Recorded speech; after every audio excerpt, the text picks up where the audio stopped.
Selamat malam kepada teman-teman sekolah Maitreya Wira Deli Serdang. Beberapa menit lagi kita akan memulai parenting, jadi boleh standby sambil menunggu pembicara ya. Selamat malam, halo.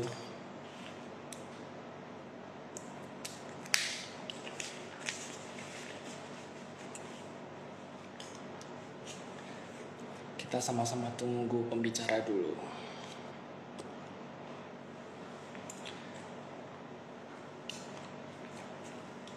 Nah, pembicaranya sudah datang. Selamat malam Pak Tekjan. Juga selamat malam kepada teman-teman sekolah Maitreya Wira Deli Serdang.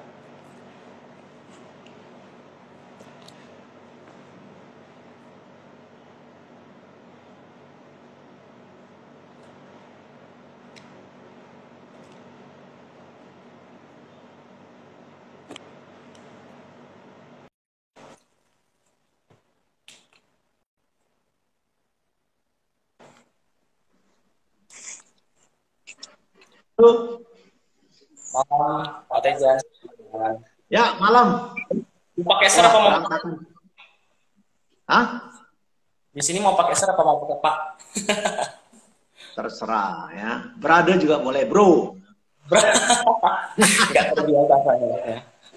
Oke, kita sapa-sapa dulu ya Pak Tejan ya, sambil santai-santai dulu kita persiapan dulu. Selamat malam. Selamat malam kepada para teman-teman sekolah, bukan para lagi, teman-teman sekolah Maitreya Wira Deli Serdang, gitu ya. Kita sebutnya teman-teman deh. Di sini ada orang Dan tua. semua guru-guru ya. Ini juga diikuti oleh apa ya? Guru-guru se-Indonesia yang dari Maitreya. Murid juga ada loh. Murid juga ada ini. Murid juga ada. Ya. Murid Ya siapa sajalah yang ingin sama-sama belajar gitu ya. Kita sama-sama belajar ya. Keluarga pembelajar ini kita sebutnya ya. Jadi semua yang join hari ini berarti semua orang yang pengen tambah ilmu, pengen kemajuan dalam diri, di mana dalam diri maju, keluarga maju, masyarakat maju, negara maju, semua maju, dunia pun maju nanti ya. Kita akan mulai kira-kira 5-6 menit lagi ya Pak ya, Sir ya. Ya, boleh. Ya sebenarnya kalau berbicara tentang EQ ya, kecerdasan emosional ini bisa dari semua aspek. Bisa dari aspek anak ya, smart EQ for kids gitu. Kita juga bisa berbicara untuk guru, bagaimana mendidik dengan EQ dari aspek guru. Tapi malam ini kita mungkin lebih banyak mengulas tentang mendidik dengan EQ ini, kecerdasan emosional ini dari sisi orang tua. Karena banyak orang tua dalam hal mendidik anak pusing ini di rumah ini, ya kan?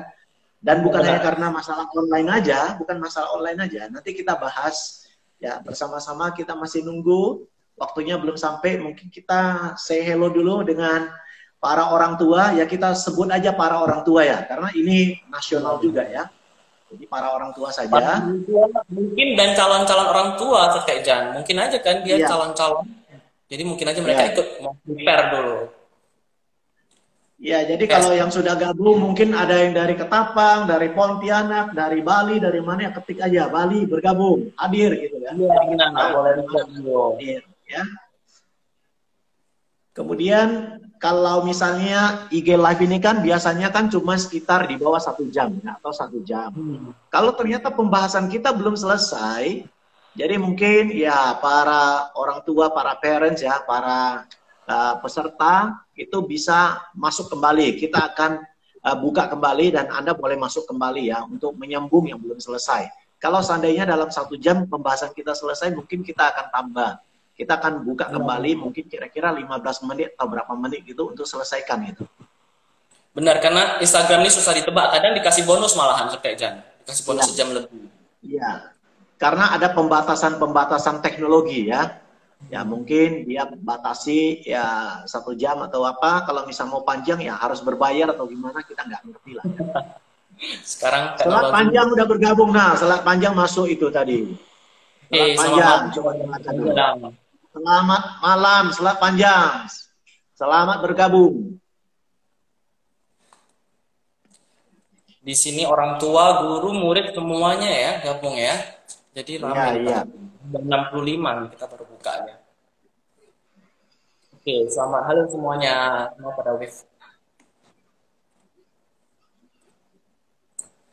Jadi hari ini kita bongkar banyak lebih ke orang tua ya, Sekte Lebih Jen ya. tinggi ya, lebih tinggi gabung. Ya, Lebih selamat tinggi juga bergabung ya. lebih tinggi. Gimana, Sergio? Kita hari ini bongkar dari sisi orang tua gitu ya. Jadi benar-benar dari sisi orang tua Iya. itu kita bongkar lebih cara-caranya, mungkin teknik-tekniknya, Iya. kita semua korek semua kita. Iya. Wah, ya, hello juga untuk Fanny, Fun Shop ya. Stay home dan sehat selalu ya. Iya, thank you. Terima kasih. Paling suka dengan Pak Selamat Tejan memberikan nasihat. Kasih nasihat Pak Tejan. kasih nasihat ya. Wah. Ya, sama-sama Kasih- belajar ya. Wow, Tembilahan hadir ya. Tembilahan itu adalah salah satu kota di Kepri sana ya. Kepulauan benar-benar. Riau. Wah, ini halo Sir Tenjan. Wah. Halo juga ya. Hai. Jakarta hadir. Hmm. Wah, Ini 3G hadir. Kayak nggak tahu aja dia wali kelas 3G ya.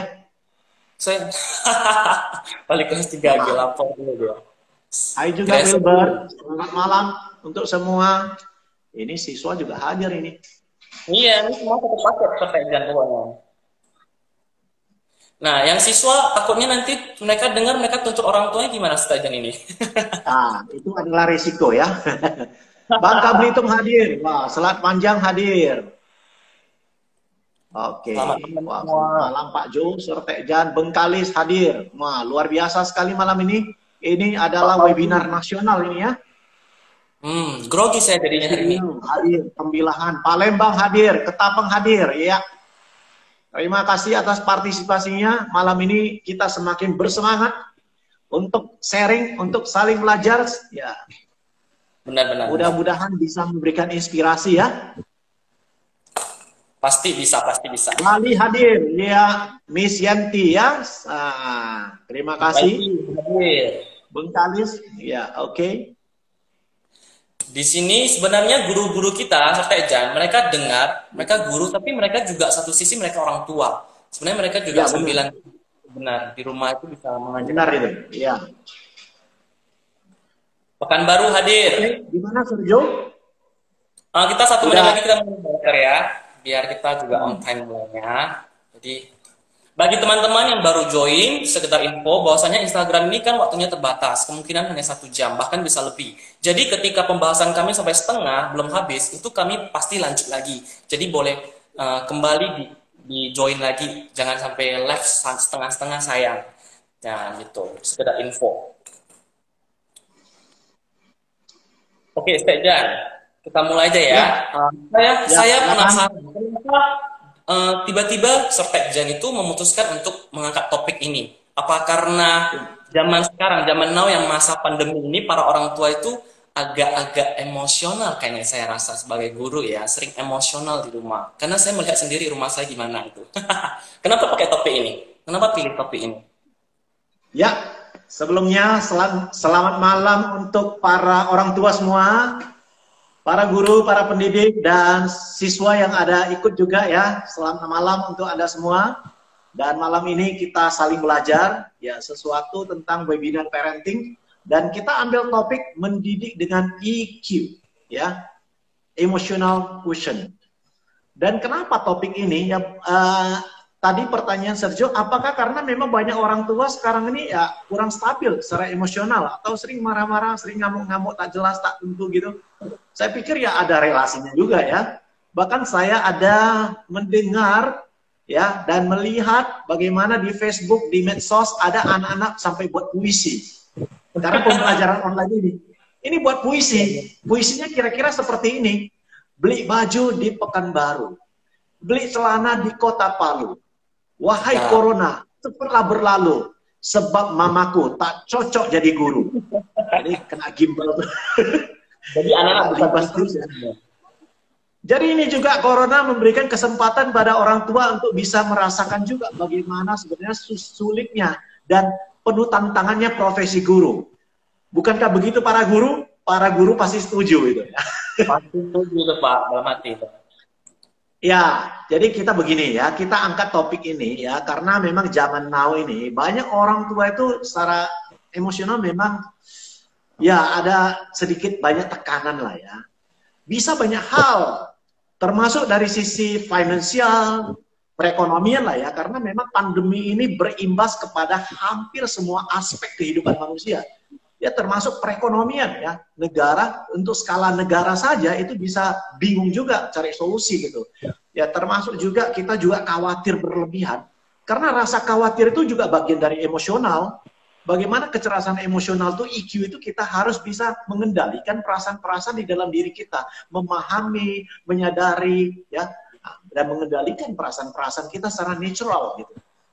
Jadi walaupun ya Sergio, walaupun kita lihat bahwa orang tua zaman now itu sepertinya semakin berkurang ya jam kerjanya atau hari kerjanya ya.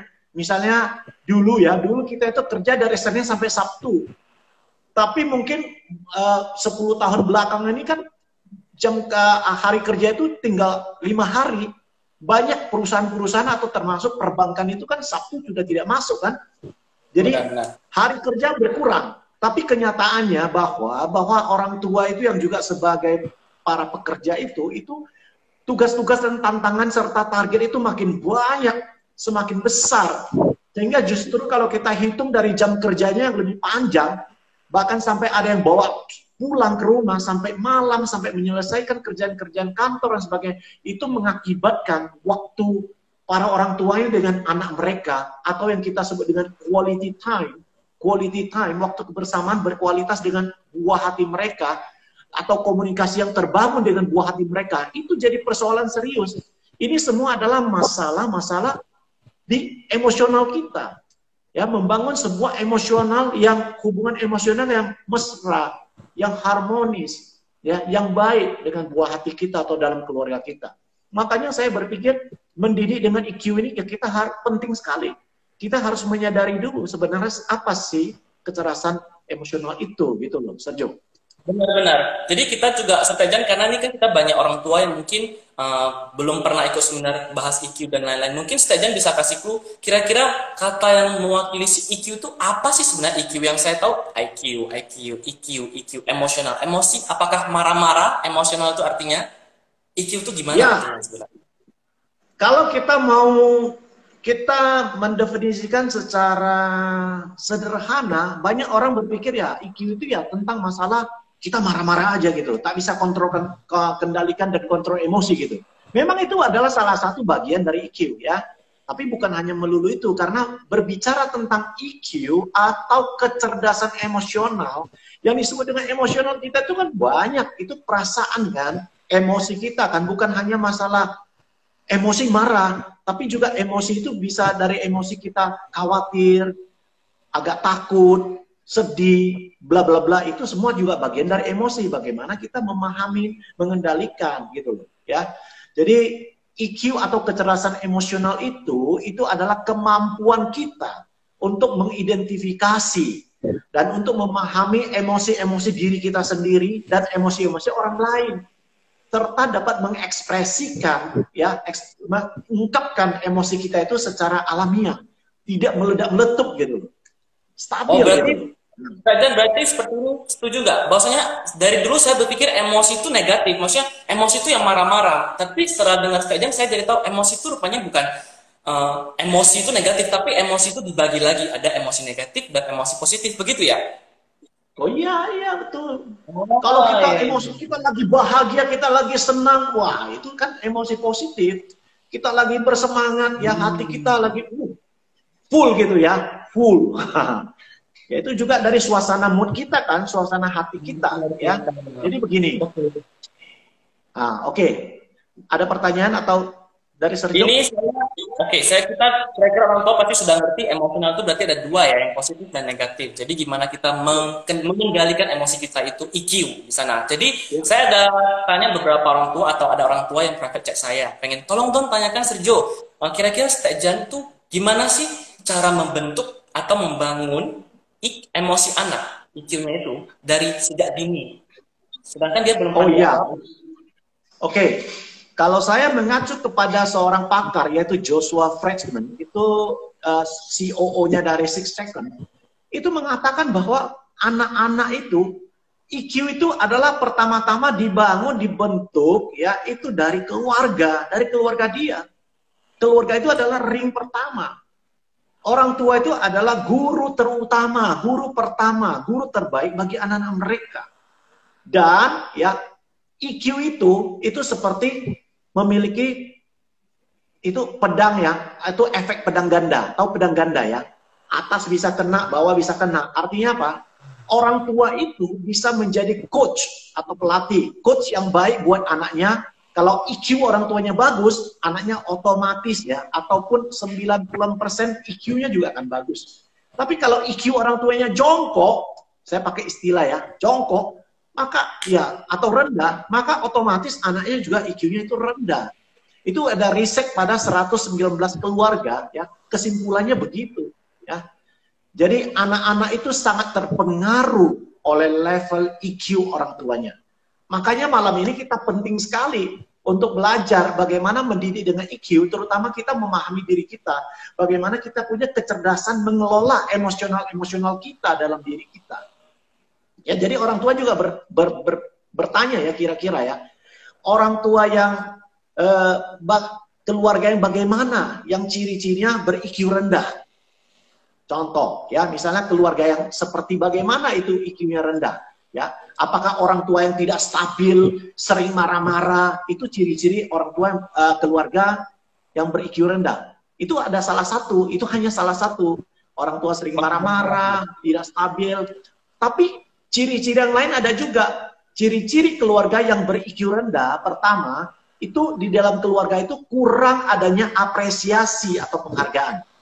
Ya, papa atau mama atau orang tua sering memberikan killer statement ya, ucapan-ucapan yang menyepelekan, merendahkan, mematahkan semangat. Ah gitu aja kok kamu bangga gitu misalnya kan. Nah itu ciri-ciri juga, salah satu ciri dari keluarga yang ber-IQ rendah. Yang kedua mungkin komunikasi artificial. Komunikasi artificial itu adalah surface communication, komunikasi yang cuma permukaan doang gitu. Artinya apa? Ucapannya gitu-gitu aja. Komunikasi antara orang tua sama anak nggak begitu berkualitas. Tiap hari tanya, sudah makan belum? Ada PR nggak? Bagaimana ujiannya bisa nggak? Nah, seperti itu. Lagi ngapain? Jadi sangat tidak kreatif. Jadi komunikasi itu cuma permukaan aja, artificial gitu. Harusnya keluarga yang memang IQ-nya bagus, bukan seperti itu komunikasinya. Ya, ciri-ciri yang ketiga adalah tidak ada kehangatan atau afeksi. Jarang memberikan kata-kata seperti I love you atau ada pelukan, ya, ada hubungan yang ya ada skin to skin, head to head, ya, ada skin to skin artinya ada mungkin main belitik atau apa, main kuda-kuda dengan anak-anak laki-lakinya dan sebagainya. Hubungan keluarga itu jadi jauh. Ya, jadi banyak keluarga tidak bisa seperti itu. Jadi itu juga ciri-ciri keluarga yang ber-IQ rendah. Yang keempat, ciri-ciri keluarga ber-IQ rendah, yang keempat tuh ciri-cirinya ya, coba parents ya, mari kita sama-sama merefleksi keluarga kita. Gak betah berlama-lama dalam keluarga, jadi gak betah ngobrol lama-lama, orang tua sibuk sendiri, ya anak juga sibuk sendiri, banyak yang duduknya memang di rumah lama-lama ya, betah di rumah lama-lama, tapi kepalanya pada nunduk semua, sibuk dengan gadget masing-masing, ya kan? Ya. Yang dielus bukan anaknya atau pasangannya, tapi HP-nya yang dielus-elus terus. Gitu. Nah, itu juga ciri-ciri keluarga yang ber-IQ rendah. Jadi secara hubungan perasaan, secara emosional itu nggak dekat loh gitu. Jadi bukan kita maknai IQ ini bukan masalah cuma marah-marah doang gitu loh. Ya. Nah, yang kelima, ciri-cirinya adalah emotional displacement. Ya, jadi emotional displacement itu ya salah penempatan emosional itu. Contoh, kita kerja, kita di kantor, itu ada masalah. Emosi kita itu udah meluap, tapi kita tak bisa tumpahkan di kantor karena kita dimarahi, contoh, dimarahi sama bos. Gak mungkin kita balas, kita dimarahi pelanggan dan sebagainya. Kita itu udah mau meledak gitu. Dan kemudian sampai di rumah, itu semua api itu disemburkan. di rumah, disemburkan ke anak kita. Itu salah tempat, ya. Nah, itu adalah ciri-ciri keluarga ber-IQ rendah, ya. Saya kasih 5 ciri-ciri. Oke? Berarti Steven kita bisa bilang sebenarnya pertanyaan ini gampang jawabannya. Kita mau anak itu IQ-nya dilatih dari sejak dini. Orang tua tinggal tanya sendiri, saya sudah belum IQ-nya, maksudnya IQ saya sudah di-upgrade belum? Kalau kita IQ-nya sudah di-upgrade, anak itu kan belajar dari melihat. Mereka pasti otomatis akan meniru orang tuanya. Sebenarnya gitu aja ya, Steven ya. Betul sekali. Jadi orang tua harus upgrade sendiri sebenarnya, barulah bisa mengajari anaknya. Nah, Steven ada lagi. Saya pernah dengar ini ya, ikut seminar. Kalau nggak salah, selain IQ, EQ, IQ itu ada QQ, entah QQ apa itu banyak jenis tuh. Kayaknya lupa ingat saya. Steven mungkin bisa tekankan, ajarkan lagi kami. Ada yang lain-lain, aspek lain lagi mungkin selain EQ, IQ? Oh ya, banyak sih ya sebenarnya ya. Dulu sepertinya ya orang tua itu lebih aware, lebih care atau lebih fokus pada masalah yang namanya IQ. Ya, memang intelligence quotient dari akademis ya. Tetapi sebenarnya kita perlu membekali anak kita itu dari banyak aspek kecerdasan. Jadi ada kecerdasan EQ, emotional quotient, kecerdasan emosional. Ya, ada yang namanya PQ, physical quotient. Ada yang namanya SQ, spiritual quotient. Ada yang namanya FQ, financial quotient, kecerdasan mengelola keuangan. Ada namanya AQ, adversity quotient, kecerdasan menahan menahan penderitaan dan kesulitan, gitu loh ya. Jadi kalau sekolah yang bagus itu dia harusnya mengkolaborasikan semua ini, bukan hanya satu aspek, yaitu cuma IQ. Pokoknya juara, pokoknya nilai tinggi, tapi perilaku, karakter, sikap dan sebagainya, skill tak diperhatikan, gitu loh ya. Dan ini harus ada. Cari sekolah yang benar-benar mengkolaborasikan semua Q ini, kecuali QQ ya. Kalau QQ nggak boleh ya. Nah, semua Q itu bagus kecuali QQ ya. Main week mereka. Jadi gini, saya mau sampaikan ini, Sergio. Nah, supaya orang tua itu lebih kena gini. Saya katakan kepada para orang tua bahwa kita manusia ini adalah makhluk multidimensi. Apa artinya makhluk multidimensi? Artinya itu kita ini bukan hanya fisik. Kita ini bukan hanya badan ini, jasmani ini, raga ini. Kita selain makhluk fisik, kita juga punya aspek lain. Kita juga makhluk mental. Kita makhluk sosial yang memiliki sosial emosional. Kita punya aspek mental, aspek fisik, aspek sosial emosional, aspek spiritual. Ada 4. Dan masing-masing aspek ini punya kecerdasannya, punya kebutuhannya, punya kepintarannya. PQ, aspek jasmani, kita punya PQ, physical quotient, badan kita cerdas loh. Kalau kita bisa memahami, kita bisa hidup sangat sehat. Kita salah makan aja, dia bisa bagaimana, bisa mencerai, bisa muntah untuk memulihkan dirinya sendiri. Ya kita keracunan, dia bisa memulihkan diri sendiri, ini kecerdasan badan. Kalau kita ngerti cara kerja badan, kita bisa hidup sangat sehat. Badan ini sangat pinter. Cuma kita paham nggak? Kita juga punya aspek mental, yaitu pikiran. Dalam pikiran ini adalah otak pikiran, ya kecerdasan IQ. Bagaimana kita belajar memahami, punya wawasan, dan sebagainya. Mental. Tapi itu adalah IQ. Kecerdasannya. Kita juga punya aspek sosial emosional. Kita butuh teman, kita butuh berinteraksi dengan orang-orang, kita butuh bagaimana memahami perasaan kita dan perasaan orang lain, mengendalikannya, ya kan, dan sebagainya. Itu namanya EQ. Ini yang mau kita bahas. Di samping itu kita juga punya kecerdasan SQ. Ya, jadi semua Q ini ya itu harus dikolaborasikan sehingga itulah adalah yang namanya konsep pendidikan manusia seutuhnya. Bukan not just one aspect, tapi semua aspek. Nah, gitu. Benar, setuju. Oke, jadi saya tambahkan lagi bahwa orang tua itu kan kadang lebih menilai kesuksesan seorang anak itu dari sisi akademis saja, dari nilai sekolah saja. Kalau anak saya itu selalu juara, ya itulah kesuksesan anak saya, kesuksesan saya, ya. Jadi persoalan membangun karakter, sikap, perilaku itu diserahkan pada sekolah atau diserahkan pada babysitter. Jadi kita sebagai orang tua, kita kadang tidak merasa terpanggil atau tidak merasa penting membentuk itu. Kita cuma melulu hanya pada IQ.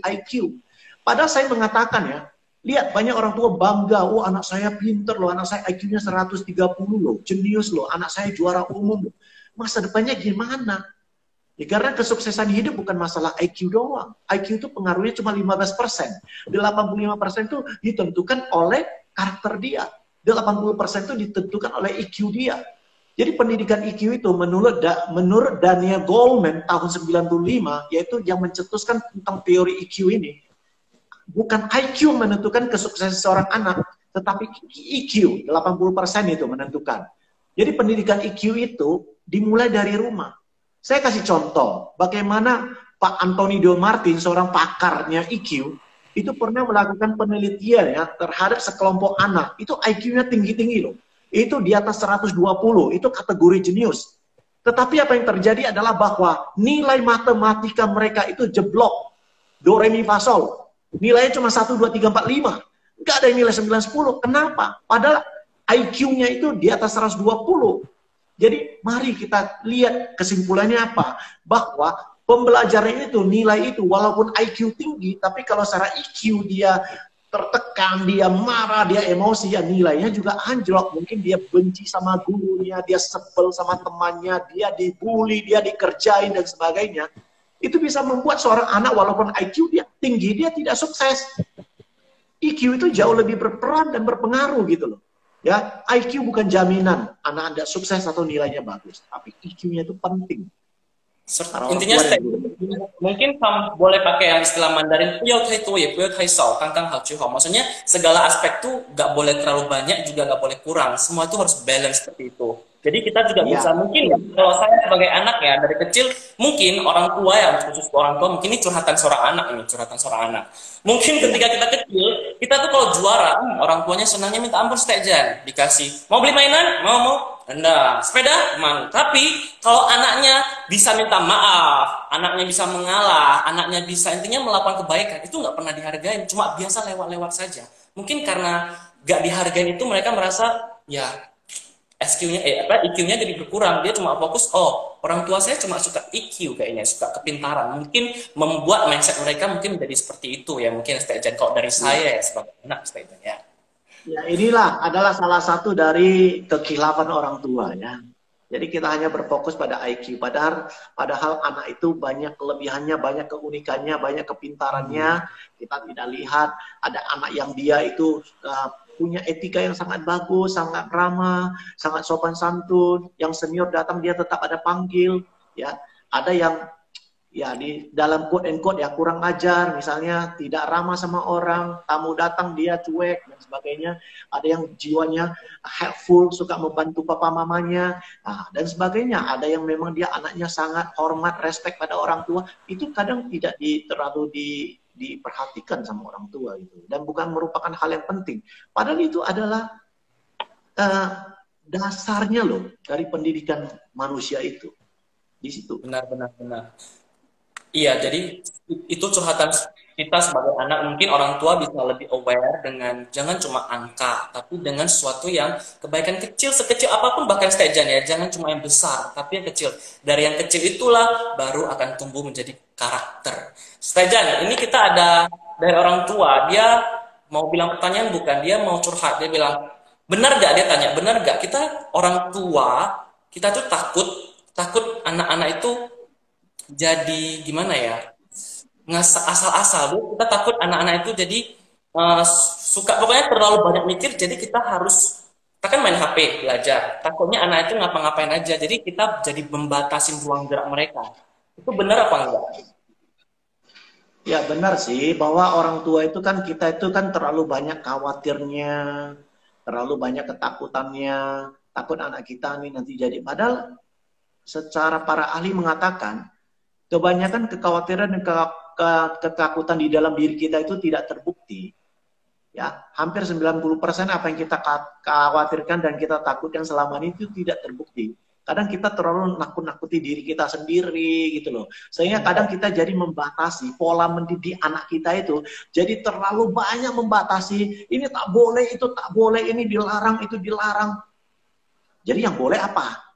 Ya kan? Stres juga gitu loh ya. Jadi anak kita juga stres, kita juga stres gitu loh. Jadi masalah ketakutan, masalah kekhawatiran itu juga masalah dari yang namanya kecerdasan mengelola emosi gitu loh.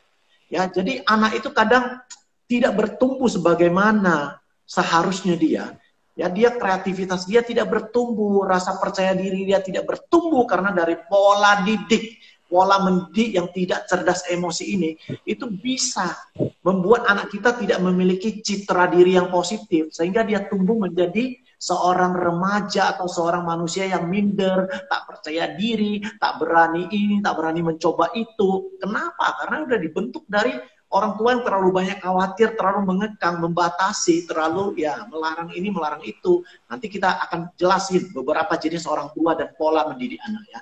Tapi sebelum itu saya mau sharing satu kisah nyata. Ya, itu saya ambil dari ada seorang penulis buku yang namanya bukunya The Last Lecture. The Last Lecture Anda itu buku fenomenal, itu terjual jutaan kopi. Anda boleh cari di toko buku ya, mungkin di Amazon juga ada. Ini bercerita tentang seorang dosen, seorang profesor, namanya Randy Pauls. Profesor Randy Pauls, itu dia divonis oleh dokter, hidupnya takkan lama lagi, karena dia kena kanker. Hidupnya takkan lama. Dan kemudian secara tradisi kampus, sebelum dia mengundurkan diri sebagai dosen, karena dia mau fokus hidupnya yang tak lama lagi itu, mau fokus untuk keluarga dia, mau fokus untuk anak-anak dia masih kecil. Jadi dia mengundurkan diri dari kampus, dari universitas dia, dan itu ada tradisi kampus, dia harus memberikan sebuah bimbingan atau sebuah ceramah atau sebuah lecture ya, kuliah terakhir, itu namanya The Last Lecture. Itu sekitar September tahun 2007, yang hadir sekitar 400 orang. Apa yang dia sampaikan? Dia adalah seorang profesor di bidang IT, teknologi. Dia tidak menyampaikan tentang teknologi, tentang IT, tapi dia berbicara di The Last Lecture itu, dia berbicara tentang refleksi kehidupan dia. Bagaimana kita meraih mimpi-mimpi kecil kita. Itu luar biasa sekali ya. Itu sampai diundang di acara Oprah Winfrey ya. Kemudian setahun kemudian dia meninggal. Dia mewariskan sebuah hal yang luar biasa di dunia ini. Dia cerita tentang masa kecil dia sangat berterima kasih pada orang tuanya karena dia memiliki masa kecil yang indah. Orang tuanya memberikan dia kebebasan berekspresi, berkreasi, tidak dimarah-marahi, tidak dilarang sana, larang sini. Dia dikasih kebebasan mengecat kamarnya sendiri sesuai keinginan dia. Ya, jadi dia berbicara itu untuk menyadarkan banyak orang tua bahwa saya sangat menghargai ya apa yang diberikan oleh orang tua saya. Jadi ceritanya begini, dia pernah beli mobil baru, kemudian dia bawa kakaknya bawa anak-anaknya, itu keponakan dia. Kemudian mobil baru, keponakan dia itu minum soft drink, makan kue, jatuh, tertumpah di jok mobil baru itu. Itu kakaknya sampai emosi, marah, mau pukul anaknya karena sudah mengotori mobil baru orang. Tetapi Randy Pauls bilang, Kak, nggak boleh begitu. Ya. Dia mengatakan satu istilah yang sangat luar biasa, yaitu kita love people, use things. Mari kita mencintai orang, ya, memanfaatkan barang atau benda-benda. Not love things, use people. Bukan mencintai benda atau barang dan mempergunakan orang gitu ya. Ini mobil cuma benda, Kak. Ini kotor bisa dibersihkan. Jangan kamu marah, jangan kamu pukul anak kamu gitu loh. Jadi barang-barang ya bisa dibersihkan, tapi anak kita membutuhkan cinta. Tapi ini nggak bisa. Banyak orang tua ya, karpet tak boleh kotor, rumah harus bersih, ini dijewer, ini dimarah. Ya rumahnya itu juga sesuatu yang sangat-sangat tidak damai di dalamnya kan gitu. Saya punya satu kisah nyata yang pernah dulu viral di internet. Bagaimana seorang pria yang baru membeli mobil barunya, mobil Jaguar itu di Amerika sana ya. Mobil baru dia parkir, anaknya itu yang masih kecil, yang masih TK, yang nggak tahu apa-apa, ambil lanting, ambil itu paku, dia coret-coret mobilnya, dia gambar apa? Dia gambar dirinya, gambar papa, mama. Biasalah kalau anak kecil kan, cuma satu kepala ya, 5 batang lidi gitu, tulis ini papa, ini mama, wah deh papanya begitu, lihat mobil Jaguar baru ini, wah dicoret gitu. Emosinya meledak, kesadaran dirinya hilang, dia marah, dia pukul anaknya, dia ambil palu, dia tokok jari tangan anaknya. Sampai anaknya menjerit-jerit, dia masih tidak puas sampai tokok terakhir dia bawa masuk oleh babysitternya. Dia tidak mau peduli lagi, tak mau lihat anaknya, karena dia begitu menyesali, begitu sedih melihat mobil barunya itu, ya cacat gitu. Dibiarkan 3 hari, kemudian anaknya rupanya hari kedua, hari ketiga panas, demam tinggi, sampai akhirnya diminta bawa ke dokter, dia udah urus sendiri. Terakhir hari keempat baru dibawa ke dokter. ketika diperiksa udah terlambat bahwa di dalamnya tulangnya hancur, sudah terjadi pembusukan. Dan alhasil anaknya itu tangannya sebelah itu harus diamputasi. Dan dia itu sangat-sangat stres ya. Anaknya minta ampun, Pak, saya nggak berani nakal lagi, Papa, tolong kembalikanlah tangan saya. Gimana nanti saya mau makan, ya, Papa, kapan tangan saya ini bisa tumbuh nggak? Papanya itu sampai sangat menyesal. Kemudian konon katanya sih papanya bunuh diri. Saya nggak tahu itu benar apa enggak. Kadang kita orang tua itu pengendalian diri, pengendalian emosi itu fatal loh gitu ya. Kita overreact gitu terhadap perilaku anak kita. Coba kuasai diri kita dulu. Kadang bukan masalah-masalah besar ya, tapi kita itu terlalu overreact gitu ya. Kita terlalu punya ketakutan, kekhawatiran yang berlebihan sehingga anak kita itu tumbuh kembangnya terhambat. Kita membatasi ruang gerak mereka. Mereka tumbuh juga secara mentality itu tidak sehat. Mereka jadi takut, mencoba ini, mencoba itu, tak berani, minder, tak pede, tak terbangun citra diri mereka. Itulah kira-kira. Lantas, Ustaz Jan, pertanyaannya nih orang tua pasti pengen tahu. Dan tadi kan kita bahas harus kasih mereka kebebasan. Nah, seperti saya sendiri di rumah ya, melihat kakak saya mendidik anak, itu mereka sebenarnya pengen kasih kebebasan. Tapi makin dikasih kebebasan, anak-anak itu makin menjadi-jadi, makin nggak teratur. Nah, kira-kira ada nggak cara kita kasih kebebasan? Mereka itu kasih ruang untuk berkreativitas. Ruang kreativitas itu berkreasi, tapi aturannya tetap jalan. Kira-kira ada caranya nggak? Ya, betul bahwa yang pertama kita memberikan ruang mereka untuk berkreasi, ruang kreativitas untuk mereka ya. Artinya mereka boleh coba ini, coba itu. Apa sih patokan kita? Patokan kita adalah bahwa selama apa yang dilakukannya itu dampaknya tidak buruk untuk dia dan tidak berdampak buruk pada orang lain, tidak membahayakan dirinya, tidak membahayakan orang lain, ya silakan aja, why not? Kenapa tidak kasih anak kita mencoba ini dan mencoba itu? Di situ dia proses belajar itu. Kadang kita mematikan, ya. Saya sampaikan pada orang tua. Ketika anak kita lahir, Tuhan sudah menginstal satu software di dalam diri setiap manusia. Software itu bukan Microsoft Word, bukan Excel. Software itu namanya the instinct of learning. Setiap manusia yang lari dunia itu punya instinct of learning. Bagaimana seorang baby begitu bisa menggenggam sesuatu, pasti dia masukkan ke mulutnya. Dia ingin mau tahu, mau mengembangkan indera pengecapan. Tetapi orang tua tak ngerti, orang tua langsung jerit, ih kotor itu, ancang. Dia kaget. Dia nggak berani lagi. Terakhir dia tumbuh menjadi orang yang tak pede, tak berani mencoba. Karena kita secara tidak sadar telah mematikan ya rasa ingin tahu dia, rasa pembelajaran dia itu, di instinct of learning. Itu orang tua banyak tidak sadar ini. Karena kita terlalu banyak khawatir. Ya, anak kita itu main lumpur, aduh nanti kamu cacingan, nah, cepat-cepat masuk. Ya, cepat-cepat cuci tangan. Padahal kata salah satu iklan di TV, iklan pencuci, bahwa ya jangan takut kotor ya, karena dengan kotor kita belajar. Tak kotor ya tak belajar. Jadi kalau misalnya anak kita itu main lumpur, kita teriakin, padahal dia itu adalah tanda-tanda yang anak kita berikan, tanda-tanda Tuhan yang diberikan melalui anak kita. Anak kita itu suka lumpur, suka alam, tapi kita batasi, sehingga akhirnya, makanya di Indonesia tidak ada ahli lumpur. Dari kecil kita sudah cut-nya. Ketika lumpur lapindo meluap, kita bingung cari ahlinya, cari dari luar. Indonesia tak punya ahli lumpur. Sebab anak kita kalau main lumpur, itu udah menunjukkan minat, kita cut gitu. Oke, itu contoh lah. Contoh. Nah. Akhirnya ada.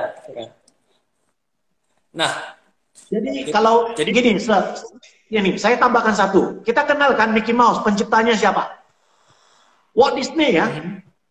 Walt Disney itu kalau kita mau lihat ya, kadang orang tua itu kita membuat batasan kreativitas menurut ukuran kita, ukuran orang dewasa gitu. Kita membatasi ini tak boleh, itu tak boleh, ini jangan, itu jangan. Lalu bolehnya apa orang tua? Ya nggak boleh main PS, nggak boleh main handphone, nggak boleh. Sekarang mana bisa? Belajar aja harus pakai gadget kan gitu. Kadang orang tua tidak memberikan solusi pada anaknya, dan anak kita bukan robot. Jadi kalau anak kita itu robot, ini nggak boleh, kita merasa dia rewel, sangat membang. Ya udah, copot aja baterainya dari belakang punggung, copot, dia akan berhenti. Kalau mau kasih gerak, pasang lagi baterai. Kan nggak seperti itu anak kita. Ya kan? Dia itu ya namanya aktif, dia itu kreatif, dia itu wajar. Kita lihat bagaimana Walt Disney dulunya waktu kecil, dia lukis tikus, tikusnya penuh warna-warni, ada warna merah, warna biru. Gurunya juga nggak marah-marah. Oh ya, kenapa warnanya begini? Ya, di dialog, digali gitu loh. Itu kan batasan imajinasi itu kan tak terbatas. Nah itu yang menjadikan hari ini kita mengenal yang namanya Mickey Mouse, Minnie Mouse, Walt Disney. Nah, ya seperti itu. Contoh satu lagi, James Watt. Anda pernah dengar James Watt? Penemu mesin uap. Waktu kecil dia sering suka bermain dengan air mendidih. Dia mengamati air itu sampai menggelegak. Kemudian lama-lama kok airnya makin sedikit berubah jadi uap air. Ya kan? Itu namanya menguap. Ya? Nah, sering itu dimarahi neneknya. Untunglah neneknya tidak berhasil mematahkan rasa keingintahuannya. Kalau tidak, ya kita tidak pernah lagi mengenal tentang mesin uap. Karena itulah dia itu memperdalam ya tentang ilmu uap ini, akhirnya dia menciptakan mesin uap. Jadi cobalah, kita ini masalah emosi kita, ketakutan kita, kekhawatiran kita sebagai orang tua, cobalah bebaskan sedikit anak kita berkreasi. Kadang coret sana, coret sini, ya udah kasih. Anak itu nggak boleh kita batasi, kamu main ini bahaya, kamu main pisau bisa kena, kamu main api bisa terbakar.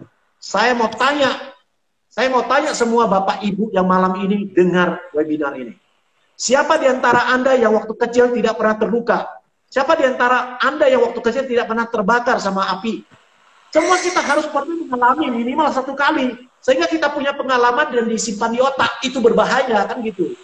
Kalau kita terlalu mensterilkan anak kita jaga dia, kita overprotecting sampai semua dia tidak pernah rasakan bahaya itu. Walaupun bahayanya cuma bahaya kecil, itu justru lebih berbahaya loh. Gitu.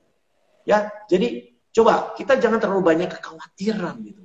Ya, biarkanlah mereka bertumbuh dan mengalami sebuah pengalaman dalam hidup mereka. Saya pernah kena paku, sini pernah bocor, ya hidup juga sampai sekarang kan gitu kan. Ya, justru kita punya pengalaman dalam kehidupan. Yang selagi tidak berbahaya bagi jiwanya, is okay gitu loh ya. Nah, seperti itu kira-kira. Oke, Ustaz Jan, terima kasih. Nah, Ustaz Jan, saya mungkin ada curhatan lagi nih. Saya sebagai anak selalu suka curhat saya. Jadi mungkin kalau dari mungkin satu, ketika jadi orang tua kita tuh harus siap satu hal. Banyak nggak siap. Siapnya itu apa? Harus repot. Jadi banyak orang tua mungkin yang membatasi karena, aduh, lagi-lagi coret-coret, saya sibuk, saya nggak tahu saya cuci baju, nggak tahu saya sibuk mau ini mau itu. Mereka takut repot, ya, karena saya bisa menilai sekitar orang sekitar ya. Jadi anaknya jadi sasarannya. Jadi karena takut repot itu loh. Jadi kalau bahasa Chinese-nya tameng, karena mereka takut repot, serakah akan, udah mau santai-santai mau nonton apa itu film-film Korea itu kan, mereka santai. Jadi takut repot malah jadi anak sasarannya. Sebenarnya itu ya, kita sudah punya anak, kita harus rela repot sebenarnya, Stejan ya. Jadi kita harus sama-sama mau didik anak ya harus repot sebenarnya. Gitu ya, membentuk karakter itu udah gampang, Stejan ya. Nah, Stejan, jadi bahas orang tua itu, setahu saya ya, orang tua itu banyak jenis. Ada yang tipe diam-diam, orang tua mama papanya diam-diam, papa mamanya suka marah-marah dan lain-lain. Jadi sebenarnya ada, Stejan pernah menggolongkan, nggak tahu nggak kira-kira ada berapa jenis tipe orang tua sih? Ada berapa tipe sih orang tua itu? Ya, kalau kita mau bahas dari aspek EQ, ya, kecerdasan emosional ini, mari kita mungkin bisa bahas, mungkin saya bisa kategorikan orang tua itu dalam 4 tipe. 4 tipe. Catat dulu. Tapi malam ini kesannya kita bukan menghakimin orang tua ya. Tidak semua orang tua seperti yang kita sampaikan. Ada orang tua yang memang dia luar biasa sekali. Ya, cintanya itu unconditional love. Ya, tapi ada orang tua ya, termasuk saya juga ya masih dalam proses belajar. Karena jadi orang tua itu tak ada sekolahnya gitu loh ya. Ya ada orang tua yang bilang, ya apa yang disampaikan benar, tapi susah. Benar, namanya perjuangan lah sebagai orang tua. Ya kan? Benar. Itu kan buah hati kita, amanah, titipan dari Tuhan. Kita harus bisa mendidik mereka dengan baik, menjadi manusia yang berguna di kemudian hari gitu loh. Saya pernah dengar satu statement yang agak lucu ya, dari saya dengarnya kalau nggak salah dari Ayah Edi. Dia pernah mengatakan ya, statement agak lucu, ini sekarang ini banyak orang tua loh, yang itu mau enak, tak mau anak gitu. Saya dengarnya jadi lucu ya, kesannya kok ya mau enak, tak mau anak. Jadi mendidik anak susah, dia nggak mau susahnya gitu. Ya, kita dulu juga orang tua kita susah mendidik kita. Belum lagi perekonomian dulu, kita kan dulu ya susah lah. Anak banyak, orang tua banting tulang supaya kita bisa sekolah, bisa makan aja syukur gitu ya. Oke, kembali ke orang tua 4 jenis. Jenis pertama, saya kategorikan jenis pertama ini adalah orang tua yang mencueki anaknya. Dicuekin. Ya. Jadi anaknya itu bilang apa, udah sana. Ya, jadi dia sibuk dengan keasikan dia, sibuk dengan kesibukan dia, sibuk dengan kerjaan dia, sibuk dengan urusan dia, sibuk dengan gajinya. Pokoknya anak, ya udah ada sana sama mami, ya udah gini. Pokoknya dia dicuekin. Jadi alhasil anak-anak itu tumbuh menjadi tidak punya percaya diri dalam arti hatinya itu dia selalu I'm worthless, I'm worthless. Saya itu tidak berharga gitu.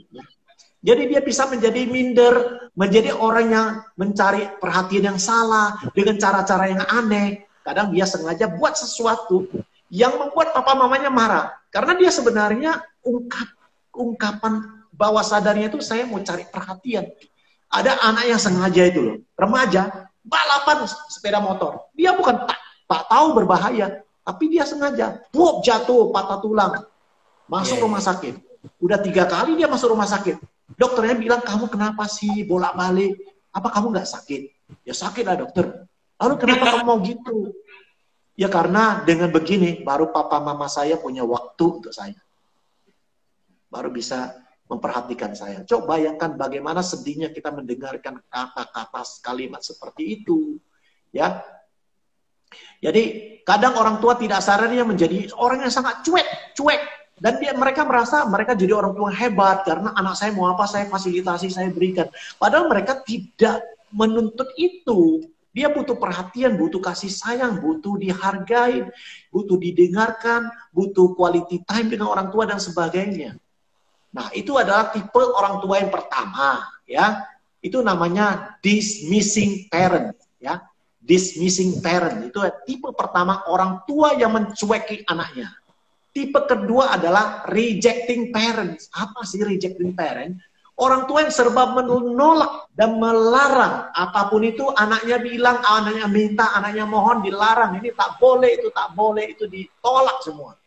Akibatnya anak ketika besar, itu dalam dirinya, mentalnya itu terbentuknya namanya limiting belief. Limiting belief, yaitu sebuah keyakinan diri yang membatasi dirinya untuk bertumbuh, berkembang.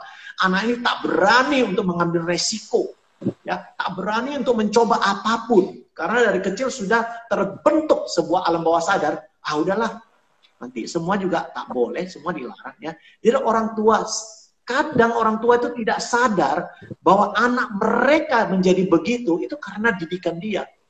Makanya itulah yang dikatakan dengan kesalahan orang tua yang kadang orang tua tidak sadari itu membentuk anak mereka. Itu yang tipe kedua. Tipe yang ketiga, ya, setelah yang dismissing parent, rejecting parent, tipe ketiga adalah permissive parent. Permissive parent itu adalah orang tua yang serba membolehkan apa saja. Nah, anaknya mau apa, oke silakan, ya, hajar saja, ya, dia fasilitasi. Oke lah, kamu suka apa, udah, ya. Dia pun akibatnya anak akan menjadi penuntut. Menjadi semuanya harus dipenuhi. Dia mau apa, dia mau minta apa, harus dipenuhi. Dan itu juga mempengaruhi perilaku dia, ya.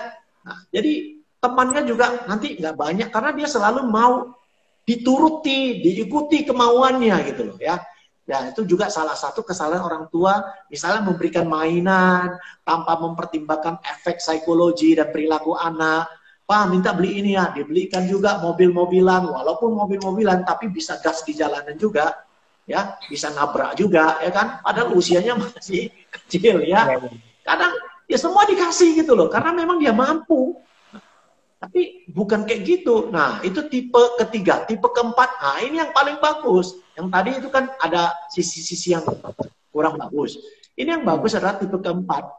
Orang tua yang EQ, emotional quotient coach parent, EQ coach parent. Orang tua yang sebagai pelatih kecerdasan emosional bagi anaknya. Orang tua ini itu menggabungkan semuanya yang tadi itu dengan prinsip 3L, ya. Jadi EQ coach parents itu menggabungkan prinsip 3L gitu. Apa ya? 3L? Ah, 3L itu begini. Jadi kadang melarang itu bukan artinya jelek. Tidak semuanya yang melarang itu jelek ya.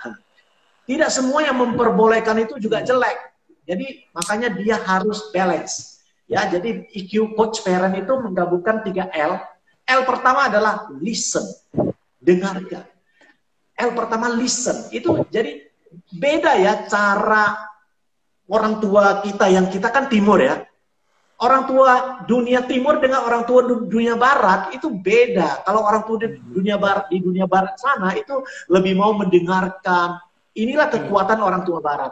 Anaknya itu dianggap sebagai teman dan didengar, diajak diskusi, dianggap sudah dewasa. Kalau kita orang timur, ya kebanyakan ya, papa makan garam lebih banyak daripada kau makan nasi, ya udah. Jangan bantah, dengarkan ini itu, kita merasa kita selalu di atas, pokoknya anak harus turuti kita, ya kan? Nah, kita sulit untuk belajar mendengarkan. Nah, itu nanti kita berbicara di masalah komunikasi orang tua dengan anak. Itu banyak kesalahannya. Nanti kalau waktunya cukup, saya akan kasih contoh-contoh ya, kesalahan-kesalahan dari orang tua, tipe-tipe komunikasi orang tua yang sangat tidak membangun anaknya. Oke, jadi anak itu jadi sulit, juga tak mau, ogah, curhat sama kita. Jadi kalau dia tidak mau curhat sama kita, itu berbahaya loh orang tua. Ya, jangan sampai sesuatu itu terjadi, sudah sampai berbahaya, sesuatu itu sudah fatal, sudah kritis, kita baru tahu, itu pun dari orang lain, itu sudah terlambat para orang tua ya. Padahal itu bisa diantisipasi sesuatu masalah itu kalau kita tahu dari awal. Masalahnya anak kita tak mau curhat sama kita karena kita bukan pendengar yang baik, kita tidak bisa listen, kita maunya didengarkan bukan mendengarkan gitu. Jadi anak kita itu curhatlah pada orang lain. Sekarang para orang tua saya tanya, kalau Anda punya anak remaja, anak cowok apa anak cewek, saya tanya, apakah anak Anda itu mau curhat dengan Anda? Oh, aduh tadi di sekolah kan, saya suka loh sama teman ini loh, ini ada murid baru, cantik loh Pak. Misalnya, kalau Anda bisa kayak gitu, anak laki Anda sama papanya bisa curhat kayak gitu, Anda papa yang luar biasa. Anda mama yang luar biasa juga kalau anak perempuan Anda, aduh hari ini saya ini loh, saya senang sama ini. Luar biasa loh. Daripada dia curhat, dia punya masalah di dalam hati dia curhat pada seseorang orang lain dan orang itu bukan orang yang tepat, anak kita justru rusak gitu. Nah, jadi kalau orang tua EQ coach parent itu, dia ada menerapkan 3L. L pertama adalah listen. Dengar. Jadi pendengar yang baik. Bisa jadi teman curhat yang baik. Nah, yang kedua, label. Nah, label itu dalam artian yang positif ya.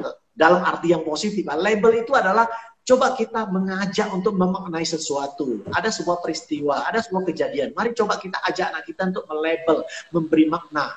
Ya, apa artinya? Apa makna di balik peristiwa ini? Apa yang kita bisa pelajari dari peristiwa ini? Ya, jadi jangan menjudge, jangan memberikan solusi.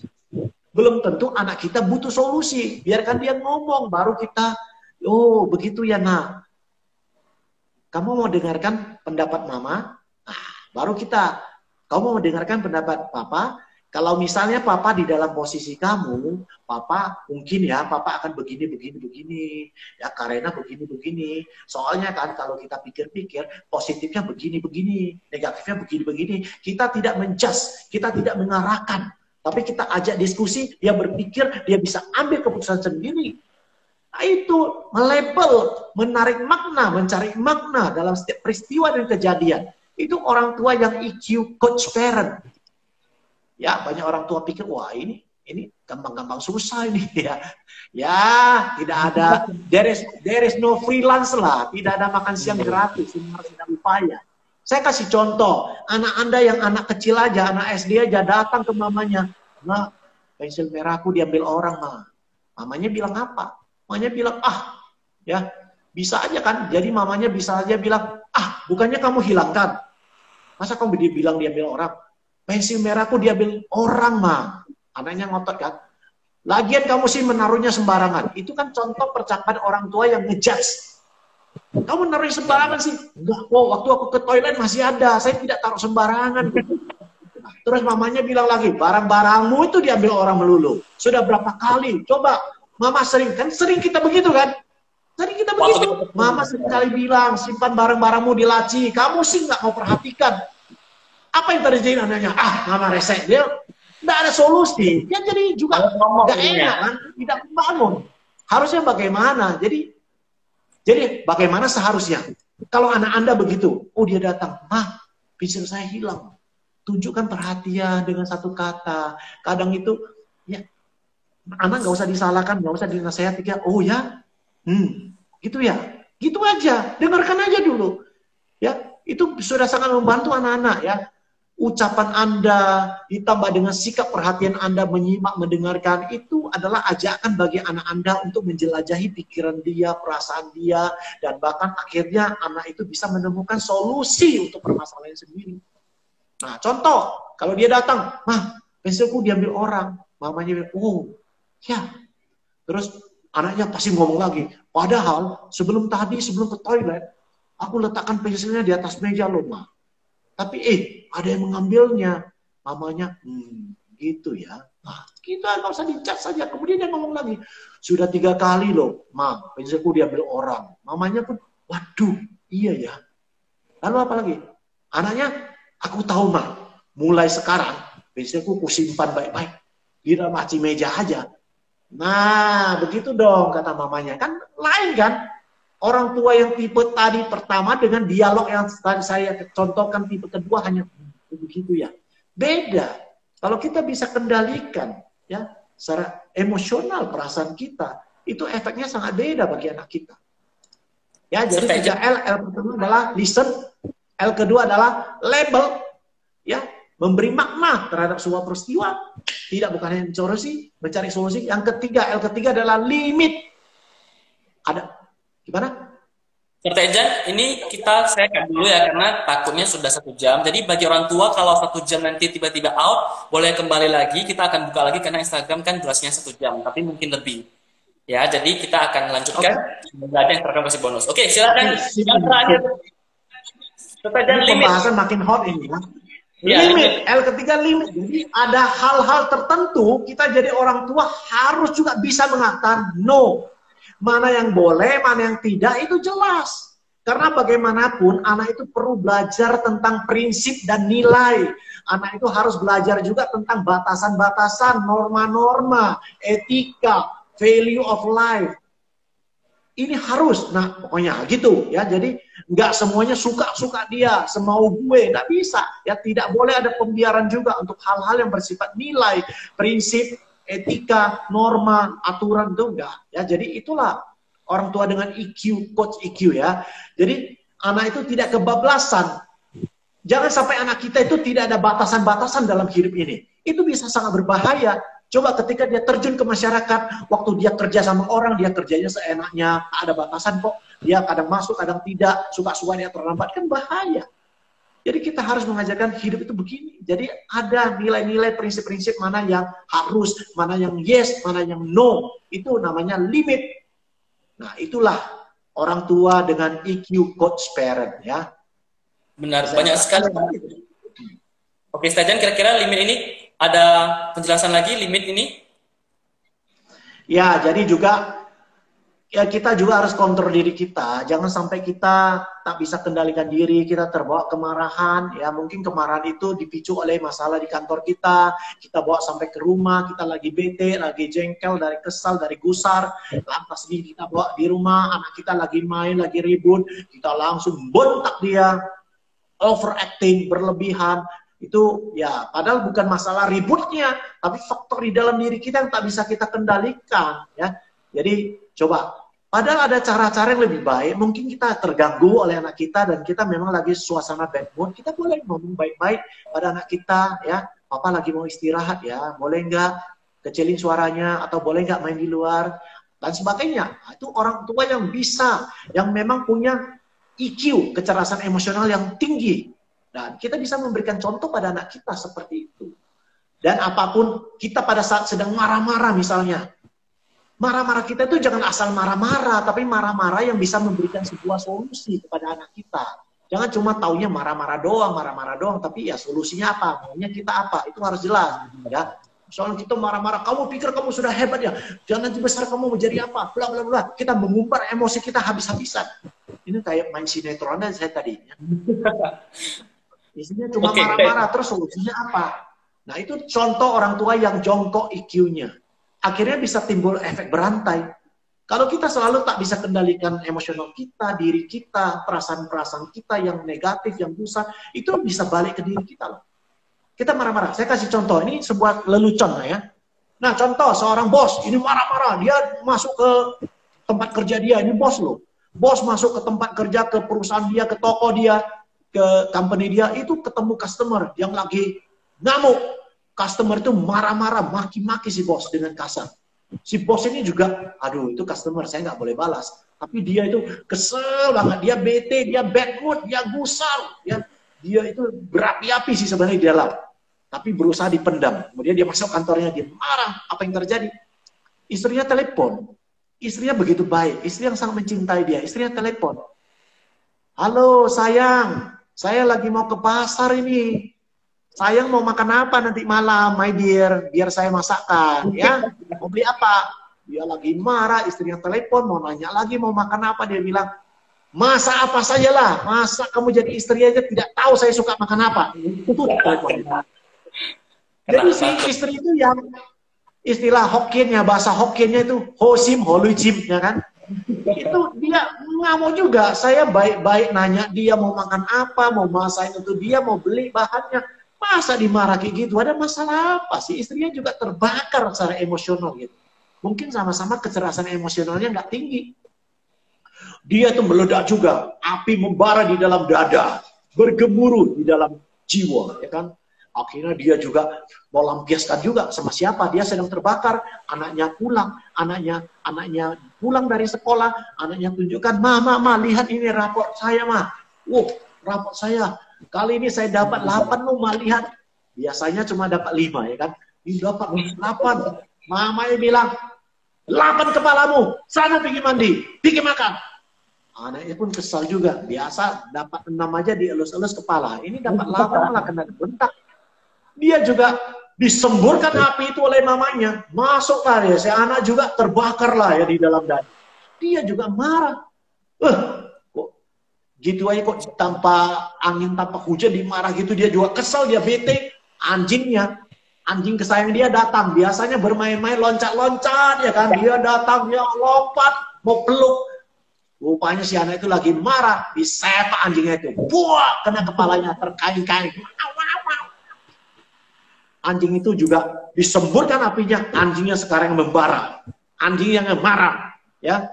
Kemudian dia kepala dalam pusing-pusing kepalanya, dia juga jalan sana jalan sini dalam kondisi pusing. Tiba-tiba dari arah pintu dia ada seseorang berjalan masuk, kemudian dia tanpa pikir panjang lagi ada orang asing masuk, ini dia nampak kakinya, dia langsung gigit kaki itu, wow sampai berdarah. Rupanya tuannya yang pulang, ya, papanya si anak pulang, dia gigit. Jadi bos itu tadi udah pulang rumah digigit oleh anjingnya sendiri. Itu semua kembali ke dia. Kenapa? Karena dari dia marah istrinya marah anaknya saya pak anjingnya sedang kalut dan tidak melihat dengan jelas, pikir ada maling, gigit dia. Nah seperti itu ya. Jadi kita itu berefek ke kita juga akhirnya. Kalau kita itu tak bisa kendalikan ya perasaan kita, emosional kita, itu berbahaya gitu loh. Itulah kira-kira. Tadi kita udah dengar pemikiran orang tua, ada yang tipe cuek, tolak, serba boleh, terus IQ coach, berarti IQ yaitu 3L, listen, label, limit gitu. Terus biasanya kan Stegen banyak kode-kodenya itu ya, 9C, 3L. Kira-kira ada lagi nggak tips-tips untuk para orang tua di luar dari 3L ini, dari Stegen? Banyak sih ya orang tua. Kalau kita mau jadi orang tua yang EQ coach parent, kita juga tipsnya adalah ada ketegasan dan konsistensi. Banyak orang tua itu kena di sini, tidak tegas dan tidak konsisten. Ya, anak itu ketika kita membuat house rule, aturan di dalam rumah, aturan di dalam keluarga, aturan dari papa mama. Itu kadang mereka mencoba, mama saya serius nggak? Saya coba dobrak dulu, saya coba terobos dulu. Kadang kita itu nggak tegas, ya. Ah, udahlah nggak apa-apa lah, sekali-kali namanya juga anak-anak dan sebagainya kan gitu. Begitu Anda sekali didobrak sistemnya, dia akan pakai juga sistem itu untuk selanjutnya. Contoh, dia minta dibeliin sesuatu, Anda tak belikan, dia marah, dia nangis, dia teriak-teriak, dia guling-guling di lantai, Anda malu, terakhir Anda belikan. Lain kali dia akan pakai jurus yang sama. Dia permalukan Anda terus. Karena Anda tidak tegas. Kalau kita memang mendidik anak kita, perlu ketegasan. Ingat ya, tegas, bukan keras. Bukan menghajar dia, bukan memukul dia. Tegas. Kalau kita sudah komit begitu, komit. Kita memberikan sanksi sama dia, itu bukan berupa pukulan atau kekerasan, tapi tegas. Kita kurangi kenikmatan dia. Misalnya dia suka nonton, atau dia suka naik sepeda, atau dia apa. Oke, kalau kamu langgar ini, besok kamu tidak boleh naik sepeda. Atau minggu depan kamu tidak boleh ikut ke mall atau gimana lah. Pokoknya ada sesuatu yang mengurangi kenikmatan dia dan Anda harus tegas. Kemudian Anda harus konsisten menjalankan itu. Kira-kira seperti itu. Ya. Nah, yang kedua, tips kedua ya, selain ketegasan dan konsistensi itu Anda, contohnya begini, Anda melarang peraturan dalam rumah itu sofa tempat duduk, gak boleh dipijak-pijak, diloncat-loncat di atas sofa. Tapi suatu hari anak Anda naik ke atas sofa, pijak-pijak, loncat-loncat, Anda senyum-senyum aja, Anda tidak tegur, Anda tidak, kenapa? Anda tidak konsisten. Tahu kenapa Anda tidak konsisten? Karena hari itu Anda baru dapat pengumuman, dapat telepon dari customer service BCA Bank yang mengatakan bahwa Anda memenangkan undian hadiah pertama. Jadi hati Anda sedang berbunga-bunga. Karena pada saat itu, apapun kesalahan yang anak Anda lakukan, Anda udahlah hari ini semua dispensasi. Itu artinya tidak konsisten. Contoh gitu ya. Nah, yang tips yang selanjutnya saya mau katakan pada Anda adalah orang tua, jadilah teladan bagi anak Anda. Ya, saya mau tanya pada orang tua semua ya. Hai para orang tua dan para guru, saya boleh tanya enggak? Anda kan tahu kan sering fotokopi ya. Apa sih merek mesin fotokopi yang terbaik di dunia? Nah, ini kita sebut merek lah, nggak apa-apa. Apakah Minolta, apakah Xerox, apakah apalah gitu ya. Kan banyak. Ya, mesin fotokopi ya. Merek apa yang terbaik? Saya katakan pada Anda, para orang tua, merek mesin fotokopi yang bisa memfotokopi, itu yang terbaik, itu bermerek Anakku. Anakku, ya. Jadi anak kita itu adalah memfotokopi dari diri kita, itu adalah peniru yang hebat. Dia adalah pengamat yang ulung. Dia meniru semua perilaku kita. Jadi orang tua, jadilah teladan bagi anak Anda. Anda tidak mungkin bisa membuat anak Anda itu mengharapkan anak Anda itu bicaranya sopan santun, lemah lembut. Kalau di rumah Anda bicaranya teriak-teriak kayak mau bertengkar sampai 5 rumah dari rumah Anda juga kedengaran. Ya sampai itu tutupnya atau Anda mau terbang gitu, nggak mungkin. Anda mengharapkan anak Anda juga bicaranya lemah lembut, nggak mungkin. Kalau Anda itu seorang ayah yang merokok puspas-puspas, jangan harapkanlah anak laki-lakimu itu nanti tidak merokok. Itu susah. Ya, kita mesti walk the talk, kita mesti menjadi role model, menjadi teladan, contoh bagi anak kita. Itu adalah tips yang paling powerful bagi Anda. Orang tua, kalau Anda ingin anak Anda berubah secara perilaku, secara karakter, secara emosional dan lainnya lebih baik, menjadi lebih baik perilakunya, karakternya, maka golden key, tips dari saya adalah rubah diri Anda dulu. Kita tidak bisa rubah anak kita. Kita cuma bisa rubah diri kita. Cara kita pendekatan sama dia, cara kita ngomong, intonasi kita, cara gaya komunikasi, kita punya quality time yang lebih baik dengan mereka, cara kita menasehati, cara pendekatan kita, itu dirubah semua. Anak kita pasti berubah. Karena mereka itu menjadi bagaimana itu tanpa sadar adalah bentukan dari diri kita. Gitu. Nah, itu adalah tips dari saya. Oke? Mudah-mudahan bermanfaat. Nah, Strategi saya pernah bahas tentang 3S. Boleh bocorin nggak? Oh iya, 3S itu ya dalam hal kita memarahi anak, ya itu pernah saya ngomong ya 3S ya. Memarahi anak itu bagaimana? Walaupun kita memang kadang memang bisa memarahi anak lah ya, itu juga bagian dari mendidik. Bukan artinya memarahi itu tidak bagus, tapi harus dalam porsi yang tepat, dalam kadar yang cukup, yang pas gitu loh. Nah, memarahi itu kita pakai prinsip 3S. Yaitu S pertama, saat kamu titik-titik. Misalnya, Anda sebagai orang tua, Anda sebagai mama, anakmu namanya Joe, ya kan? Jadi, saat Joe melakukan ini, misalnya, saat Joe kamu memecahkan ini, nah, gitu, ya, apa yang dia lakukan, kita marah, itu S pertama. Saya merasa, S kedua, saya merasa titik-titik. S yang ketiga adalah saya ingin titik-titik. Jadi 3S itu adalah saat kamu titik-titik, saya merasa titik-titik, S ketiga adalah saya ingin titik-titik. Jadi pesan itu disampaikan pada orang tua saat anak melakukan kesalahan. Lengkapi kalimat itu ada proses pembelajarannya. Jadi kondisi apa yang membuat mama marah itu jelas di situ. Ya, dan bagi orang tua kita juga bisa menyampaikan rasa di dalam diri kita. Dan sebagai orang tua kita juga maunya apa, kita tegaskan kepada anak. Jadi ketika anak melakukan sebuah kesalahan, kita pertama adalah memberitahu dia kondisinya membuat mama marah. Jadi saat kamu bolos dari sekolah, ya, nah jelas kan, berarti itunya yang mama marah itu. Saat kamu membohongin mama misalnya, saat kamu apalah gitu ya, saat kamu atau saat dedek melakukan ini titik-titik ya. Saya merasa boleh saya itu diganti dengan mama merasa sangat kecewa dengan kamu. Perasaan kita itu kita harus ungkapkan, sampaikan gitu.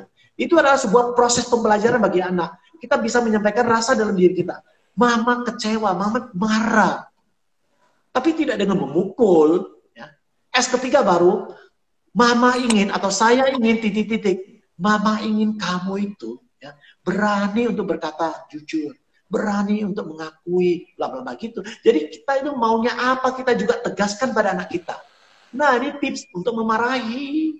Bukan asal marah aja, pokoknya ngoceh, tak habis-habis ya. Langsung pukul-pukul, atau langsung cubit-cubit, sambil ngoceh-ngoceh terus. Anak tidak belajar apapun. Tapi ketika sebuah kondisi buruk membuat kita marah terjadi, saat kamu begini, anak itu tahu, yang ini-ininya itu loh. Jadi anak itu tahu bahwa dia dimarahin karena tindakan dia, bukan mama marah karena mama benci sama saya, mama tidak sayang lagi sama saya, tapi kita lakukan, kita orang tua marah karena tindakan dan perilaku dia, bukan marah pada dia secara personal. Jelas ya? Itulah prinsip 3S itu. Oke, Stejan, berhubung waktu kita juga sudah lewat, saya ucapkan maaf dulu, kita lewat beberapa menit, namun karena kita lagi hot-hot, bagi orang tua apa, silakan kita sangat membuka, kita akan terus membahas. Ini saya mau kasih apa? Gimana ya? Mungkin saya bisa simpulkan karena dari tadi ada baca komen orang tua ya, Stejan. Saya takut mereka salah konsep.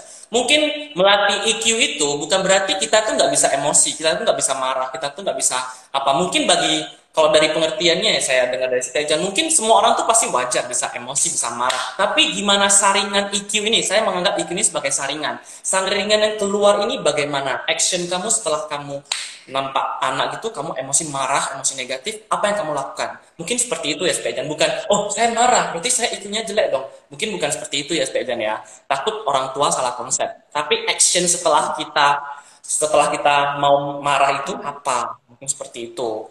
Kira-kira betul. Semua orang kan punya emosi. Benar-benar. Ya, tapi bagaimana kita menyadari, memahami, mengendalikan, mengkontrol gitu loh. Ya, menyadari perasaan kita, juga menyadari, memahami perasaan-perasaan orang lain gitu. Jadi kita bisa membentuk keluarga yang punya keluarga yang ber-EQ tinggi, punya kecerdasan EQ tinggi. Seperti apa? Ini boleh disampaikan juga ya. Apa sih? Masih ada waktu kita? Di sini kita sih minta persetujuan dari semua peserta di sini karena waktu sebenarnya sudah lewat setengah jam, tapi masih jam 8.30 sebenarnya, sudah 1 jam. Jadi kita mungkin bisa lanjutkan saja. Mungkin bagi orang tua yang berkenan silahkan kita tetap buka karena ini sangat gimana ya, berharga, terlalu sayang. Oke, orang tua kita lanjut lagi ini.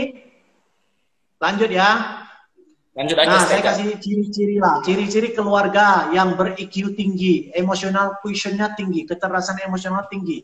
Kita itu harus tahu ya, ada time in, ada time out.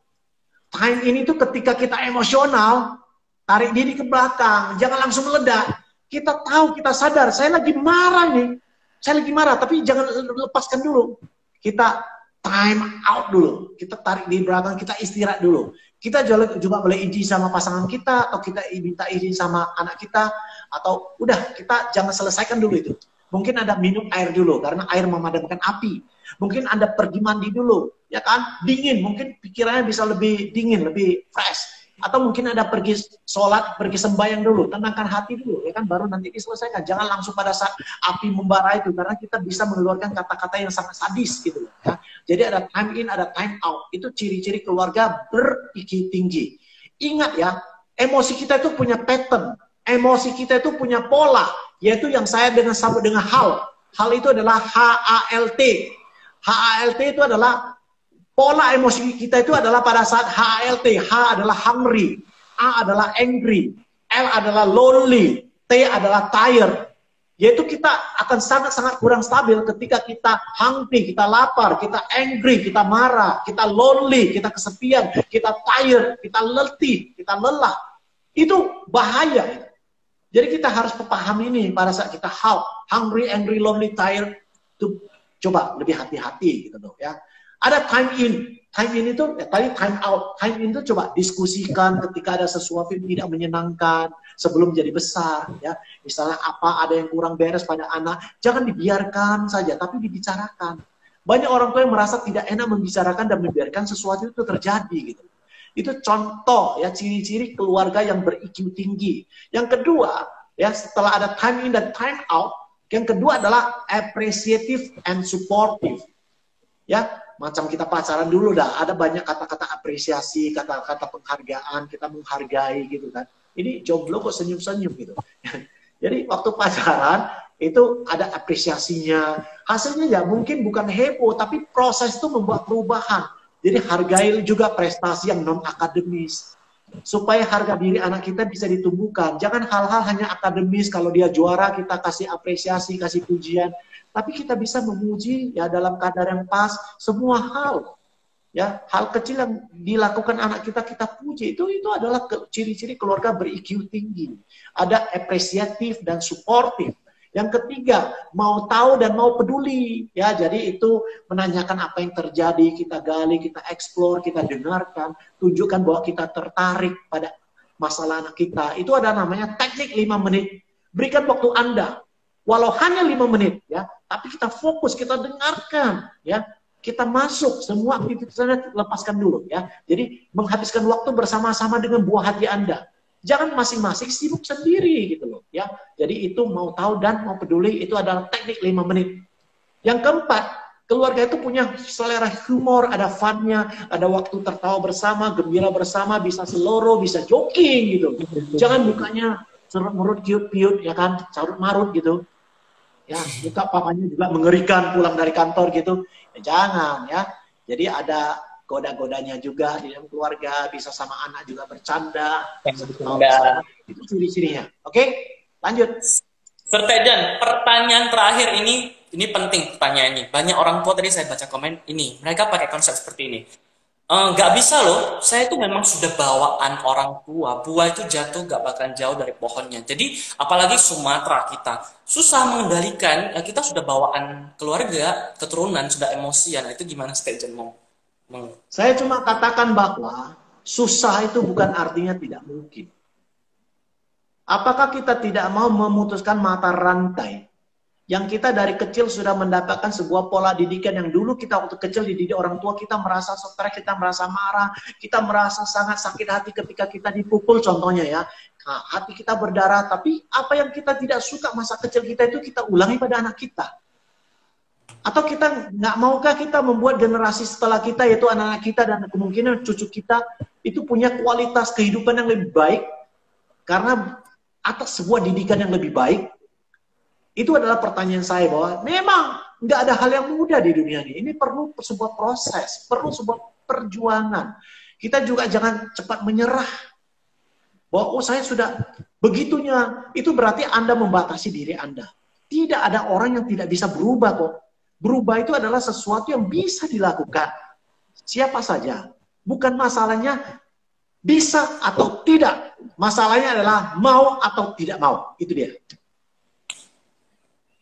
Saya boleh nggak saya kasih satu kalimat Stejan di sini, meskipun sebagai MC ya. Mungkin bagi saya ya, Oke lah, buah itu jatuh tidak akan jauh dari pohonnya. Tapi Betul. buah itu bisa tumbuh lebih bagus daripada pohonnya. Dia harus dikasih pupuk, dikasih air, pasti bisa lebih subur. Berarti kan sudah berbeda dengan pohon utamanya sebenarnya.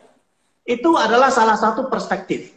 Ya, perspektif lainnya adalah memang buah tidak jatuh jauh dari pohonnya. Tapi sekarang kita orang tua adalah pohonnya. Mari kita berubah. Tadi saya katakan tips, saya kasih golden key. Anda mau anak Anda berubah, kita berubah dulu.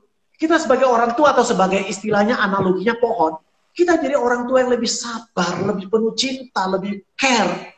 Maka buah itu memang tidak akan jatuh jauh dari pohonnya. Dia akan jadi seperti kita. Makanya kita benahi diri karena anak kita adalah pengamat yang ulung, peniru yang hebat. Kita jadi diri kita itu teladan. Jangan kita berharap, aduh kita mau anak kita itu belajar, suka baca buku, tapi kita sendiri tidak lakukan. Tidak bisa, kita harus jadi contoh.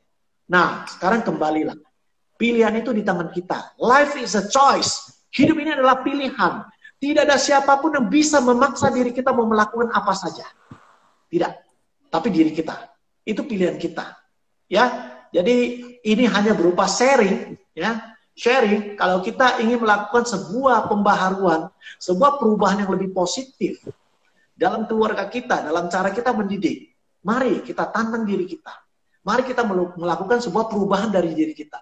Semua orang pasti bisa berubah. Saya garansi itu. Asal dia mau aja. Oke, gimana? Lanjut. Kita akhirin di 45 aja ya. Oke, saya sebagai MC saya akan melakukan penutup dari semua meeting pula ya. Parenting kita hari ini kita bahas topik, mungkin saya bisa menarik kesimpulan sebelum kita mengubah anak kita sebagai orang tua juga mengubah dulu diri sendiri. Ya, kita sebagai anak kalau berdiri di posisi anak juga kita berubah. Tapi kalau dari segi orang tua, kita juga harus sebelum menuntut orang lain, tuntutlah diri sendiri. Ketika kita berubah, pasti lingkungan kita berubah. Mungkin seperti itu. Jadi mau melatih EQ, sebelum melatih anak, kita juga sebagai orang tua latihlah diri kita sendiri dulu. Seperti itu ya, Stekjan ya. Oke, Stekjan silahkan kasih kata penutup, saya kasih 1 menit. Oke, jadi memang malam ini pembahasan kita lebih ke membentuk bagaimana EQ orang tua yang lebih baik ya. Kita memiliki kecerdasan EQ yang lebih tinggi ya dalam mendidik anak. Sebagai penutup saya kasih summary-nya sebagai orang tua, kita harus bisa mengendalikan, memahami, mengenal emosi-emosi kita. Ya memang saya dari sononya begitu ya, berarti kita kenal diri kita. Kalau kita kenal diri kita itu memang kurang bagus, kenapa kita tidak berusaha untuk merubah ya, berjuang untuk menjadi lebih baik, atau kita pasrah. Fokuskan pada solusi, bukan pada emosi. Apapun dalam kehidupan kita, persoalan kita dalam hal mendidik anak, fokuskan pada solusi, bukan pada emosi. Marilah, yang ketiga, marilah jadikan diri Anda itu adalah orang tua EQ coach parent. Ingat ketegasan dan konsistensi. Ingat, jadilah teladan bagi anak Anda. Mari kita bangun keluarga ber-EQ tinggi. Thank you, Sergio. Oke, sebagai penutup, saya sebagai MC mengucapkan mohon maaf jika dalam dalam meeting ini, dalam parenting ini ada salah-salah kata.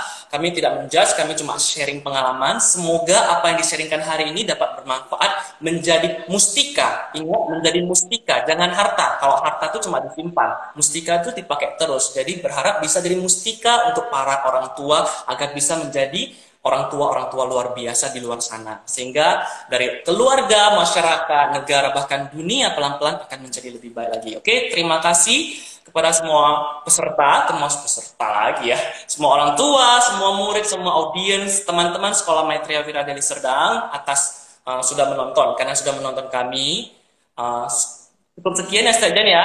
Kita say goodbye dulu ya, Stekjan. Oke, thank you everyone. Oke, semoga bermanfaat. Thank you semua. Sampai jumpa di lain kesempatan. Yuk. Ditunggu parenting berikutnya, Stekjan ya, dengan topik yang lain nanti ya. Oke, sip. Oke, selamat malam, selamat beristirahat. Goodbye semua. Goodbye, Stekjan. Bye-bye. Ya.